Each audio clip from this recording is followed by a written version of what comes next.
For generations, we have dreamed about a place to live and work in space, a space station. And right now, 260 miles above us, that dream is a reality. We dreamed that life up there would benefit life down here. That dream has come true. Can research on board the space station lead to cleaner drinking water on Earth? Can it help farmers produce better crops? Can it inspire a generation of students? Can it even save a life? The answer to these questions is yes. It already has.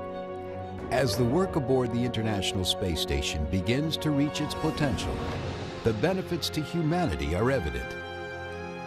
These are just a few of the stories from people who have realized those benefits in their own words.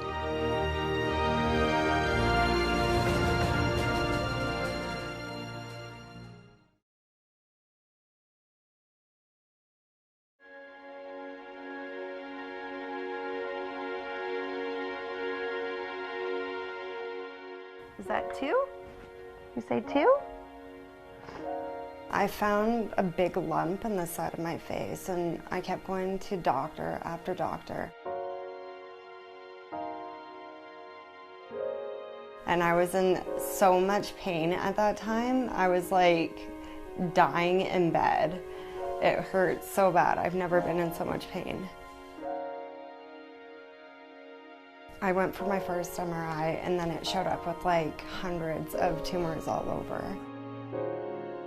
And then they sent me to, not Dr. Sutherland, but someone who works in his office. And he thought it was neurofibromatosis, which I had. We didn't even realize what that was. We'd always heard it called the elephant man disease. There's different types of neurofibromatosis. One of them, the tumors grow on the outside of your skin. The other one, the tumors grow on the inside, and hers grow on the inside. A long time ago, when we were thinking about this, we approached McDonald Detweiler and Associates. It's a company that happens to be located in Canada that built robots for space. They built what Canadians call Canadarm, and then they constructed the special purpose dexterous manipulator for the International Space Station.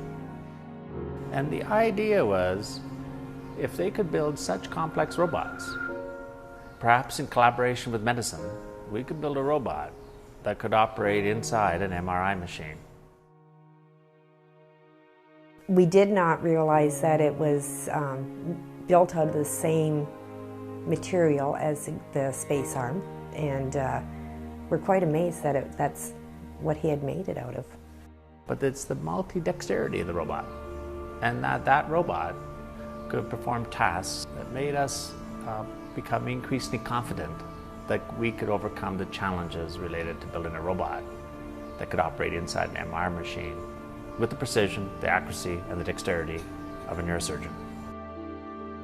It just so happened that the first individual was a young woman, and the young woman harbored a fairly complex tumor underneath the front part of her brain. A machine like NeuroArm can manipulate tools at an accuracy of 50 microns. That is overwhelmingly superior to what the best surgeon might be able to do. I think it's fabulous. To me, it's actually mind-boggling that someone can take that material and put it into a life-saving device that can help millions of people. I honestly think that right now I'd be bedridden. I would not be able to get out of bed if it was not for my doctors. My parents would be taking care of my kid right now.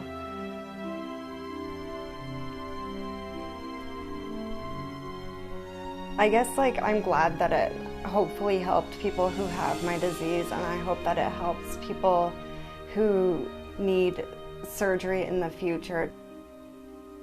If they're ever propositioned with a chance in the future to have something done like this, I hope they take it.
Contaminated water altered their health. Their children's development is diminished.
Well used, it can change the lives of an entire community.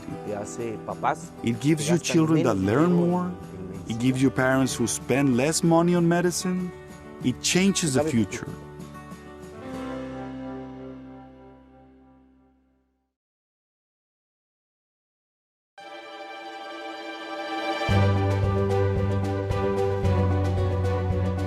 Our farm is called AWG Farms, started back in 1975. It's a family-run farm. I have two brothers now, and my son-in-law is in the operation. This will be a third-generation farm in this particular area. The main crop is sugar beets. Then we have spring wheat, sunflowers, soybeans, corn, and once in a while we'll raise some edible beans.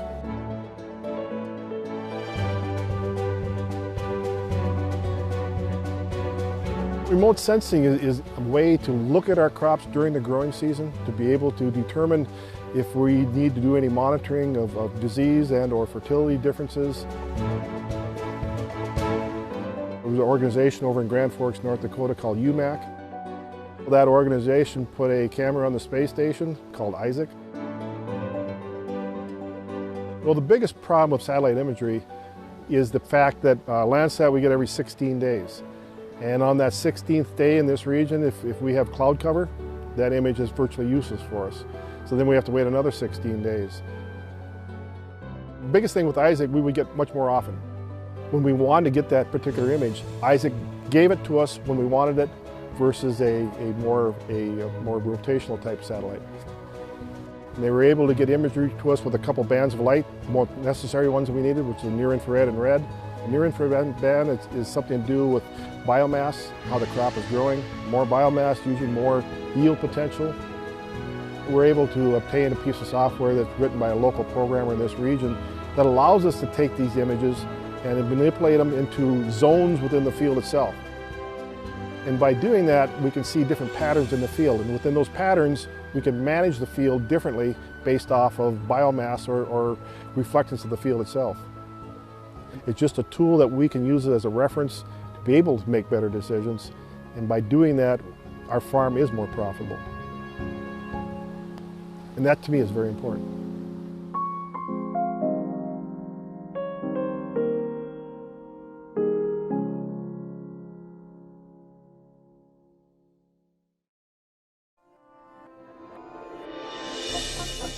I grew up out in the country in Indiana.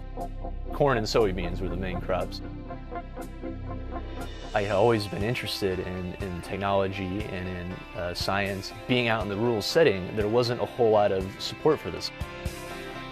Space Jam is an annual weekend Boy Scout event, and we do all kinds of technology-based things.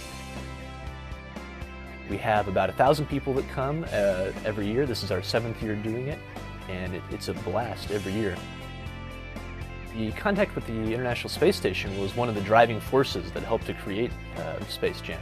In fact, the first Space Jam was really basically only about the contact. It was a dream of the ham radio operator to say, hey, I want to talk to the astronauts on the space station. How cool could that be? That's the top of the game. Each year we call up the International Space Station and we give these young kids the opportunity to ask questions to the astronaut. Is it true that it will take over a year to get to Mars and back over? It absolutely is true. The first time that I remember really having this real impression was, I think the 3rd year we did this. I was in charge of actually calling up the space station and establishing the contact. We were out in the middle of the night in a field. I said, NA1SS, NA1SS, this is WB9SA, calling for a scheduled contact. Do you copy, over? And I said it again, and all of a sudden, real crisp comes back, WB9SA, this is the International Space Station, how are you doing tonight? And we're like, oh, this is amazing. I graduated as valedictorian, and I was lucky enough to be admitted to Princeton with a complete scholarship, and I then moved to San Francisco, where I'm a software engineer. So I went from living on a farm to living downtown in San Francisco, writing software for people. It was a really amazing experience to do all that.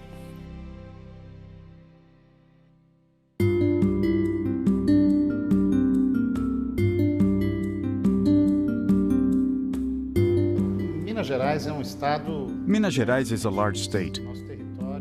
Our territory is about the size of France, and we consist of 853 units and municipalities. There are large distances between our communities and many very isolated rural communities.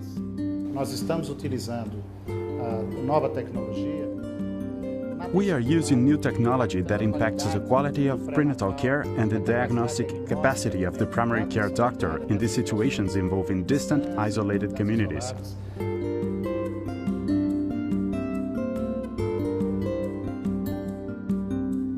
Providing medical care for people in remote locations, like distant rural communities or the International Space Station, can be difficult, because trained medical personnel are not always available. NASA research teams develop techniques that enable astronauts aboard the space station with minimal training to operate an ultrasound device using simple printed guides. The ultrasound images are transmitted in real time to a doctor back on Earth, who can make medical decisions without actually being aboard the station. These same techniques have been adapted for use with portable ultrasound devices in communities where expert medical care is not always available.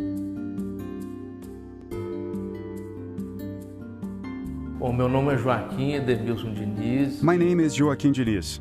I'm a doctor in the town of Manga. In Manga, people live with a particularity, and that is isolation.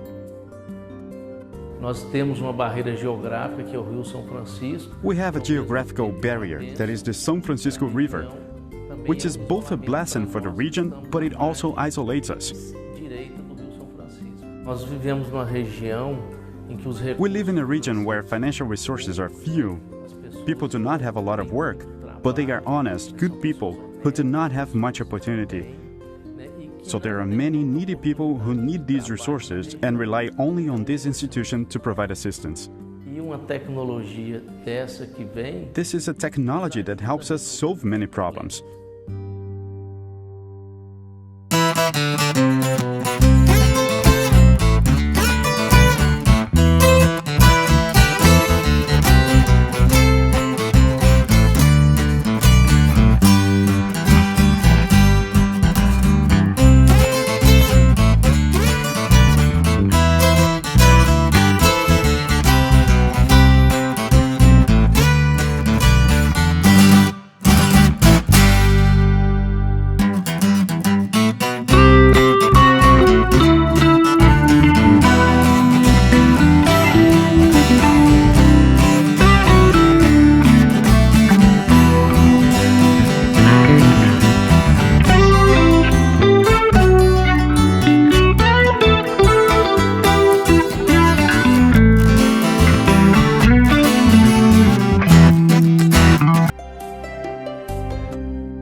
We've only begun to see the International Space Station's benefits to humanity. These are just a few of the ways that the science and research conducted aboard the ISS is improving lives today. There are countless more benefits to come, sometimes in ways that we have never predicted. Every day, hundreds of scientists around the world are working with the crews on board the International Space Station to perform life-changing research. Every day, they use the weightless environment of space to conduct experiments in ways that can't be done here on Earth. And every day, those experiments improve life for people all over the world. This will be the legacy of the International Space Station's benefits for humanity.